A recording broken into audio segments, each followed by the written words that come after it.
북한이 G20 정상회담을 앞두고 ICBM으로 추정되는 탄도미사일 도발을 감행했습니다. 우리 정부가 대화 의지를 강력하게 내비친 시점에서 감행된 도발이어서 우리 정부의 향후 대북 기조 변화는 불가피해 보입니다. 전문가 두 분 모시고 이야기 나눠보죠. 양무진 북한대학원 대학교 교수, 전현준 동북아 평화협력원장 두 분 나오셨습니다. 네, 안녕하십니까? 안녕하십니까. 어제 이제 북한이 ICBM으로 추정되는 미사일을 쐈고 미국은 이걸 ICBM이다라고 이미 인정을 했습니다. 그런데 좀 기술적인 부분이 좀 궁금한 것들이 있는데 어제도 많이 이야기를 저희가 했지만 이게 소량화, 경량화되는 것이 가장 중요하다. 그리고 날아가는 시간도 중요하고 비거리도 중요하다. 어제 쏜 것이 어느 정도까지 수준이 좀 기술이 발달이 됐다라고 한번 이야기를 해주신다면요. 북한 보도 선상으로 볼 때 네. 일단 그 비행 시간이 39분, 또 그리고 지금은 이제 그 고도가 2,802km. 네. 이 두 가지만 놓고 볼 때 예를 들어 가지고 한 그 한 15에서 20 정도의 속도를 가진다면 네. 이런 39분 정도 되면 약 한 9,000에서 10,000km 정도 달릴 수 있는 비행 시간입니다. 네. 두 번째로 고도가 2,802km 하면은 보통 거기에 일반적인 네. 그 기술적인 그 셈법에 의하면은 곱하기 4를 하면 됩니다. 네네. 그렇다면 최고의 거리가 약 한 10,000km에서 11,200km 정도 되겠죠. 네. 그 정도 되면 우리가 일반적으로 ICBM 하면은 보통 이런 그 이 사거리만을 두고 볼 때 네. 6,000km 이상 날아가면은 ICBM이다. 보통 이러는데 적어도 10,000km 정도 육박했다는 것은 ICBM 사거리성으로는 상대 기술적으로 도달했다. 이렇게 평가를 할 수가 있습니다. 네. 10,000km면은 미국 본토도 타격이 가능한 수준인 건가요? 그렇습니다. LA까지도 타격이 가능하죠. 지금까지 그러니까 북한이 발사한 것 중에 알래스카라든가 하와이 정도는 타격할 수 있지 않느냐는 그런 이제 추측이 많이 나왔었거든요. 그동안에. 근데 이번에 북한도 인정을 하고 당연히 미국도 우리 지금 아침에 국회에서 인정을 했죠. ICBM으로. 네. 뭐 그렇다고 한다면은 분명히 이건 뭐 미국 본토를 공격할 수 있는 그런 수준이라고 하는 것은 분명한 것 같고 그래서 이제 미국 조야에서는 상당히 경악을 하고 있는 것 같습니다. 이게 이 정도 수준이 되면은 뭔가 이제 특단의 조치를 내려야 되지 않느냐는 그런 심각성을 갖고 있는 거고 우리 대통령께서도 이거 소위 이제 어떤 상한선을 넘기는 거 아니냐 그렇다면 심각하다 이런 것들이 이제 동시에 한미 간에 나오고 있는 정도이기 때문에 이건 뭐 보통 일은 아닌 것 같습니다. 네, 미국이 직접적으로 위협받을 수 있다고 하는 그런 측면에서 물론 일부 미국의 군사 전문가들은 뭐 아니다 아직은 그 정도 아니다. 예, 본토까지는 아니다 그렇게 얘기는 하지만 미국 국방성 이런 것도 국무장관도 그 정도까지 얘기한 것을 봤을 때 본토를 공격할 수 있는 것은 분명한 것 같습니다. 오늘 또 북한이 오전에 발표를 했던 게 대륙간 탄도미사일 대기권 재진입 기술이 확정이 됐다. 예. 이런 얘기를 했는데 시청자분들은 이게 어떤 의미를 가지는지 정확하게 모를 수 있거든요. 그러니까 그동안에 북한이 좀 성공을 했다고 북한은 자랑하지만 네. 서방 세계나 미국이 인정하지 않았던 것은 재진입 기술이거든요. 네. 그러니까 이게 지금 쏘아 올려가지고 먼 거리를 가게 되려면 상층권으로 올라가야 되거든요. 네. 대기권을 벗어나가지고 그러려면 이런 식으로 이제 각을 높여서 가야 되는데 그렇죠.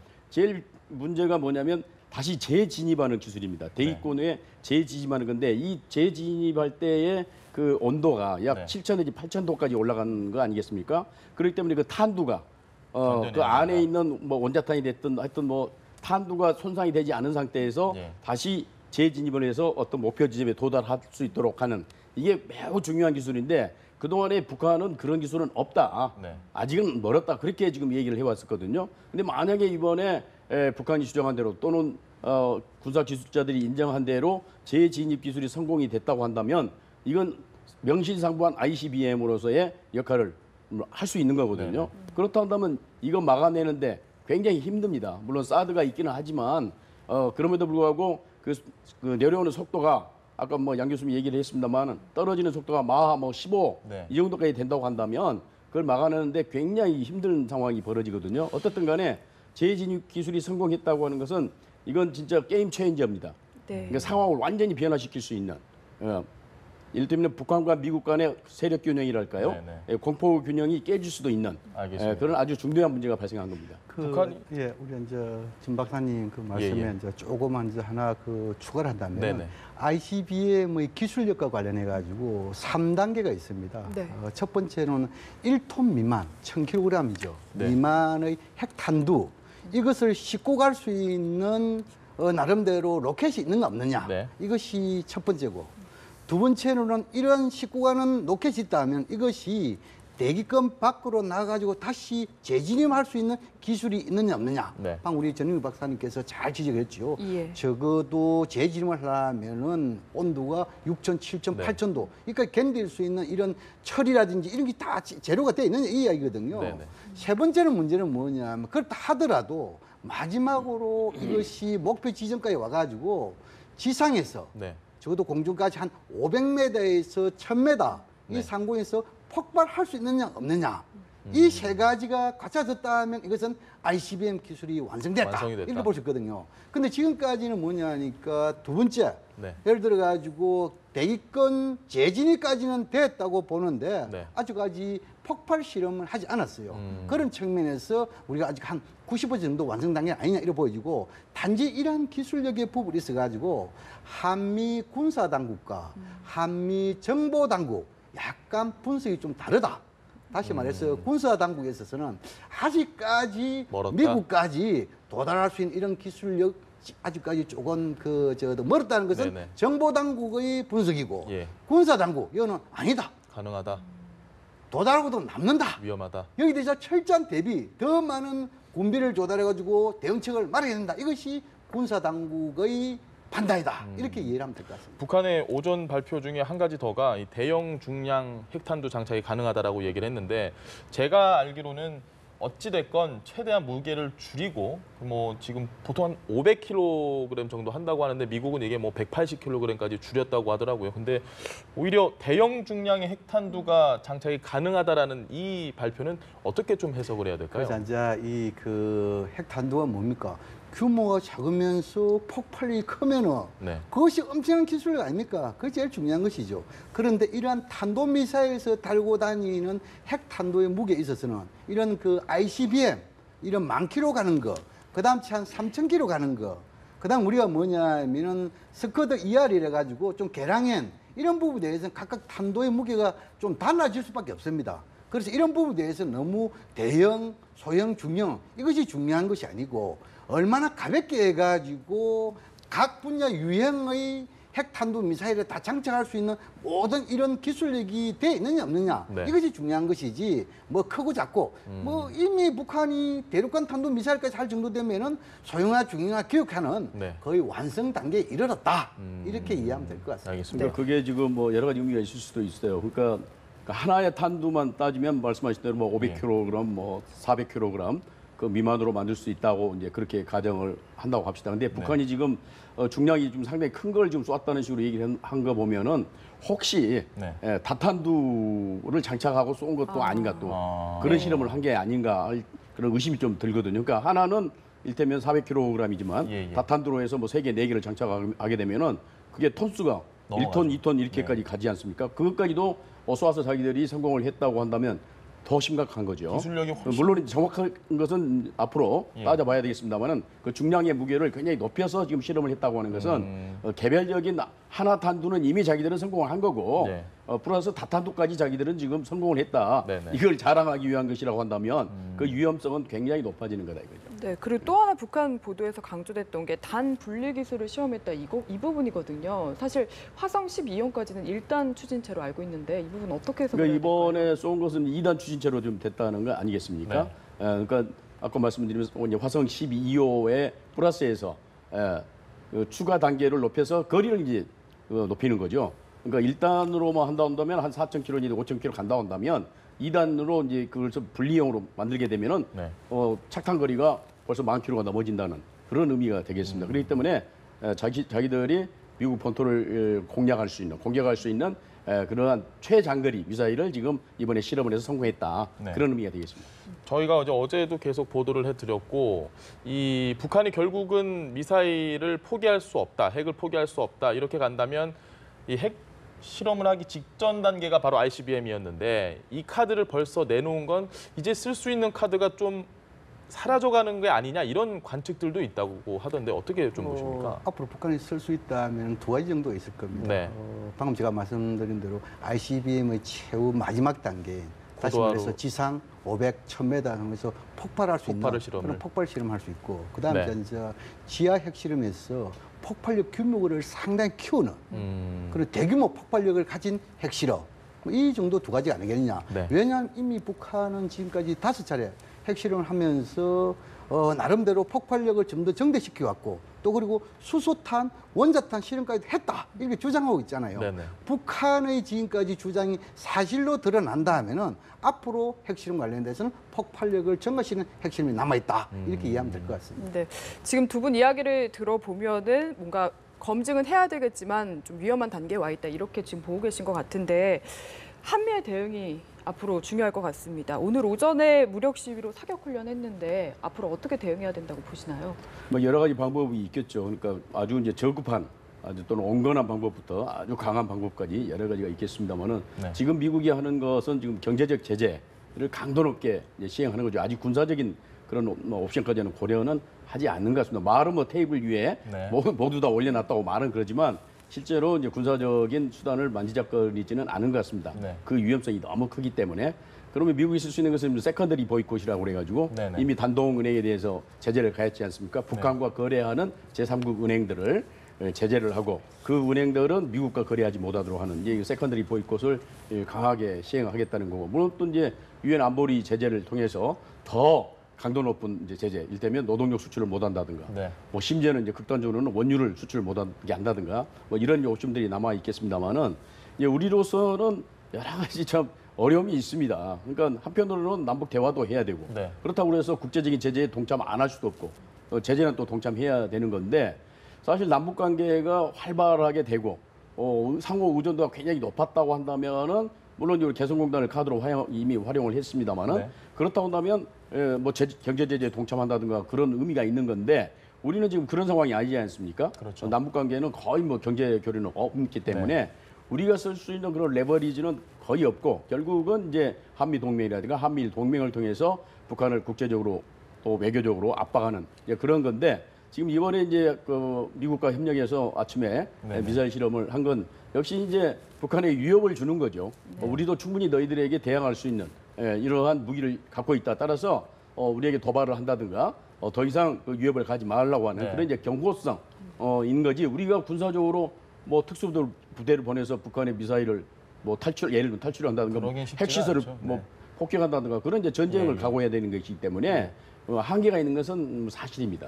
교수님 그러면 이 지금 노동신문에서 오늘 나온 얘기가 뭐 다 아시겠지만 뭘 알고 덤벼야 하지 않겠는가 지금 이런 아주 좀 표현이 무슨 뭐 좀 굉장히 나이가 어린 친구들끼리 하는 그런 표현을 썼는데 어쨌든 대화 방금 말씀하셨다시피 대화라는 그 기조를 계속 우리는 어느 정도는 이어가겠지만 북한은 어쨌거나 동결 뭐 폐기 이런 생각이 전혀 없다면 저희의 전략 자체가 선동결, 대화, 후폐지 좀 어느 정도 완전하게 바뀌어야 된다 이런 주장들도 있거든요. 어떻게 보십니까? 아마 그 김정은 위원장의 핵과 관련된 전략을 보면은 핵 보유국으로 가는 것이 목표다. 네. 다시 말해서 핵 보유국 기술적으로도 적으로 뭐 정치적으로는 어렵지 않습니까? 기술적으로 핵 보유국의 지위를 확보한 상태에서 미국하고 핵 보유국끼리 동등한 입장에서 단판 짓겠다. 이것이 아마 김정은 위원장의 협상 전략 목표가 아니겠냐 이걸 네. 보여주고 그런 선상에서 적어도 북한이 앞으로 한두 차례 핵실험 또 그리고 ICBM 발사 이 정도까지 가려면 적어도 한 2년 정도 걸리지 않겠습니까? 시간상으로. 그럼 그 이후에 아마 미국하고 협상하려는 그런 전략을 가지고 있는 거 보여주고 그러나 우리는 또 다르지요. 우리는 뭡니까? 북한 핵이 그 정도 완성된 단계에서 가면 우리는 뭡니까? 코리아 패시 이러고 미국과 북한을 이미 하면 뭐, 예. 우리는 뭡니까? 완전 소외 아닙니까? 그렇다면 결국 뭡니까? 우리가 할 수 있는 범위까지는 해야 된단 말입니다. 예. 그럼 지금 적어도 2년까지 북한이 적어도 이러한 그 핵 보유국의 목표를 가지고 한다 하더라도 네. 우리가 최선이 아니면 차선이 있단 말입니다. 예, 예. 그것을 최대한으로 늦출 수 있는 방법이 뭘까? 그런 선상에서 뭔가 대화를 하면서 예. 뭔가 그 서로 주고받기식 해가지고 북한의 핵 보유국 기술적 지위를 좀 더 늦추는 이런 전략을 짜야 된단 말입니다. 네. 그래서 네. 이것이 지금 이제 가장 중요하고 아마 이런 관점에서 네. 문재인 대통령이 네. 한미 간에 합의도 한 것이 아니겠느냐 저는 그렇게 알겠습니다. 분석합니다. 저희 잠시 조금 전 북한 ICBM 발사 성공 발표와 관련해 국회 국방위원회가 전체 회의를 열고 긴급 현안 보고를 받고 있습니다. 네, 조금 전에 있었던 장경수 국방정책실장의 직무대리의 브리핑 현장 함께 보시죠. 먼저 발사 개요입니다. 북한은 어제 아침 09시 40분경 평안북도 방현 일대에서 동쪽으로 탄도미사일 한 발을 발사하였으며 15시 30분 특별 중대보도를 통해 대륙간 탄도미사일 화성 14형 시험 발사에 성공했다고 주장하였습니다. 미사일의 속도 및 비행 거리, 고도 및 비행 거리, 속도, 비행 시간, 단 분리 등을 고려시에 ICBM급 사거리의 신형 탄도미사일로 평가되며 지난 5월 14일 시험 발사에 성공한 KN-17을 2단체로 개량한 것으로 잠정 평가하고 있습니다. 고정형 발사대로 발사 및 고난도 기술을 필요로 하는 재진입 여부가 확인되지 않은 점 등을 고려시에 ICBM의 개발 성공으로 단정하기는 제한됩니다. 이쪽입니다. 북한은 어제 화성 14형 대륙간 탄도 로켓 시험 발사에 성공하였다고 주장하였고 현재 풍계리 핵실험장의 2, 3번 갱도는 언제든지 핵실험이 가능한 상태를 유지하고 있으며 적적지 해역에서의 도발 징후 등 기타 특이 동향은 식별되지 않고 있습니다. 이번에 북한이 탄도미사일을 발사한 의도는 자체 ICBM 개발 일정에 따른 장거리 미사일 능력 확보, 한미 정상회담과 G20 정상회의에 대한 반발 및 미 독립기념일 계기 무력 시위, 대화 국면 대비 대미, 대남 주도권 확보 및 전향적인 대북 정책 전환을 압박하고자 하는 것으로 평가되며 향후 국면 전환에 유리한 상황을 조성하기 위한 벼랑끝 전술을 구사하고 있는 것으로 분석됩니다. 향후 북한은 미국 주도의 대북 제재 및 압박 강화와 관련하여 비난과 위협을 지속하는 가운데 ICBM 성공을 주장하면서 김정은 우상화 및 경축 분위기를 조성하고 탄도미사일 추가 발사, 6차 핵실험 등 전략적 도발을 시도할 수 있을 것으로 전망됩니다. 다음 쪽입니다. 우리 군은 북한의 미사일 발사에 대한 군사적, 비군사적 조치를 이행하면서 북한 핵 미사일 위협에 대비하여 우리 군과 한미동맹의 능력 및 태세 강화에 중점을 두고 조치 중에 있습니다. 네, 조금 전까지 이제 장경수 국방정책실장의 브리핑 들어보셨는데 어쨌든 어제 발사한 미사일이 ICBM이다 이런 확인을 했다. 그리고 장거리 미사일 능력을 확보를 했다. 그리고 우리 군이 역시 이 추가 도발에 대비를 해서 전투 대기 태세로 격상을 했다. 이런 이야기를 했습니다. 저 계속해서 이야기를 좀 이어가 보도록 하겠습니다. 방금 전에도 보셨는데요. 어쨌든 우리 군의 이번 반응이 상당히 뭐 지금까지와도 비슷하지만 어쨌든 아주 강한 반응을 좀 하는 것 같아요. 추가 핵실험도 대비를 하고 있다 이런 이야기까지 한 것 같은데 어떻게 좀 보셨습니까? 예, 뭐 국방부에서 적절히 잘 판단하고 있는 것 같습니다. 네. 김정은이 쓸 수 있는 카드는 많지가 않습니다. 그러니까 장거리 미사일 실험을 계속 한다든가 네. 아니면 나머지 6차 핵실험을 통해서 미국 내지는 서방을 압박을 해서 자기들에게 그 유리한 어떤 협상력을 제고시키는 그러한 이제 전략 전술을 구사할 가능성이 높기 때문에 앞으로 상황 진전에 따라서 6차 핵실험도 가능하다고 보는 것은 당연할 것 같고 사실 이제 미국이라든가 국제사회가 북한의 압박에 대해서 굴복할 사람들은 또 아니지 않습니까? 그렇죠. 어차피 유엔 안보리 제재가 그 강도가 높아질 거고 미국의 제재 강도 높을 거고 당연히 지금 문재인 정부도 강도 높게 지금 대응을 하고 있지 않습니까? 네. 근데 거기에 대해서 북한이 또 굴복하지 않습니다. 강대강으로 또 나가거든요. 그렇다 한다면은 6차 핵실험을 또 할 수밖에 없고 6차 핵실험을 하는 이유는 또 기술적인 문제도 있는 거죠. 아직은 완벽하게 저희들이 핵실험을 통해서 정말 폭발력이 높은 네네. 소형화된 그런 원자탄이나 수소탄을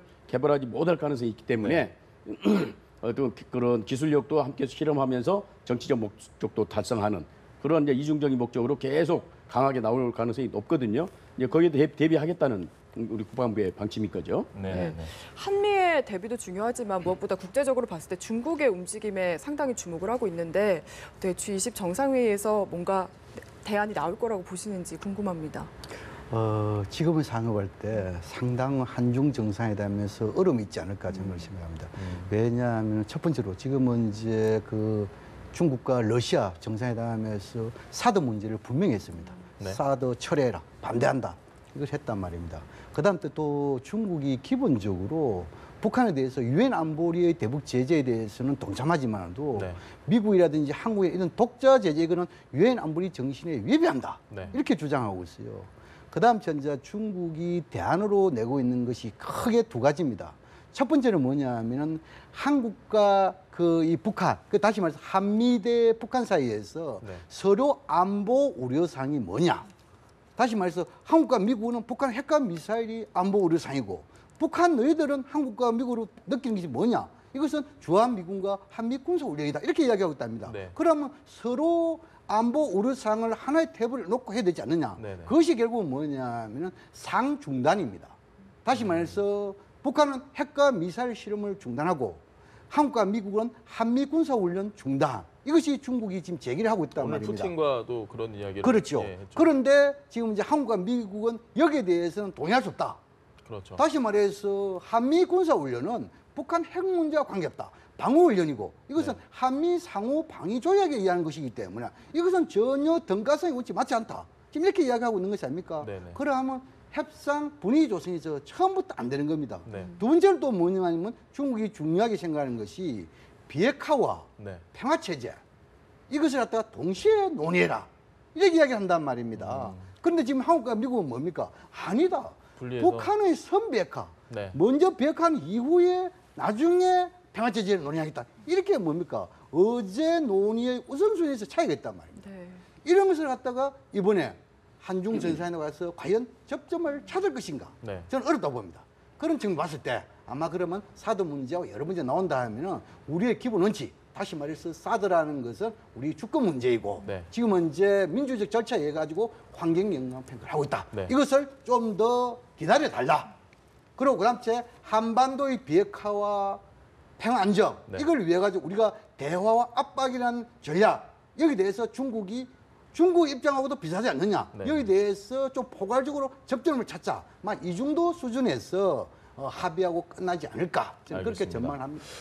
전 원장님 오늘 아까 전에도 이야기를 해주셨는데 이제 한미의 이 대응이나 이런 부분을 얘기를 좀 해주셨는데 지금 틸러슨 국무장관 같은 경우에는 북한의 책임을 물을 더 강한 조치를 취하겠다. 그리고 트럼프 대통령이 트위터에 또 This guy라는 표현을 썼습니다. 김정을 향해서 예.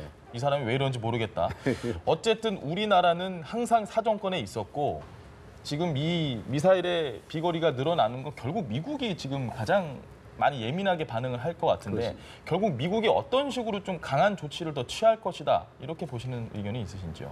그러니까 지금 장거리 미사일 ICBM은 물론 우리에게 뭐 해당 안 되는 건 아니죠. 그렇죠. 고각을 높여서 쏘면 한반도에도 떨어질 수 있지만 네. 그러나 이제 기본적으로는 미국이라든가 이런 이제 소위 북한 입장에서 보면 적대국을 대상한 그런 ICBM 개발 아니겠습니까? 그렇기 때문에 미국이 이제 경악하는 거고 미국은 여기에 대해서 강한 지금 제재를 가하고 있는 건데 지금 사실은 뭐 할 만큼 다 하고 있어요. 미국은 뭐 온갖 제재를 다 하고 있기 때문에 네. 더 이상 뭐 할 수 있을까? 그러니까 군사적인 공격 외에 다른 뭐 쓸 수 있는 수단이 뭐가 있을까?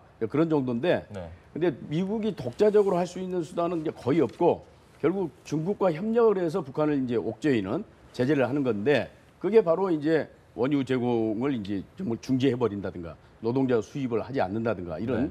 그러니까 북한에게 들어가는 현금이라든가 경제 또 제재가 기본적으로 최선이다. 인민들이 살 수 있는 그런 생활 원유는 가장 기본적인 거 아니겠습니까? 네, 네. 이런 것까지 다 제재하는 것은 역시 중국이 협력이 필요한 건데 네. 트럼프 대통령은 그랬습니다. 중국 가만히 하는 거 보니까 좀 틀렸다.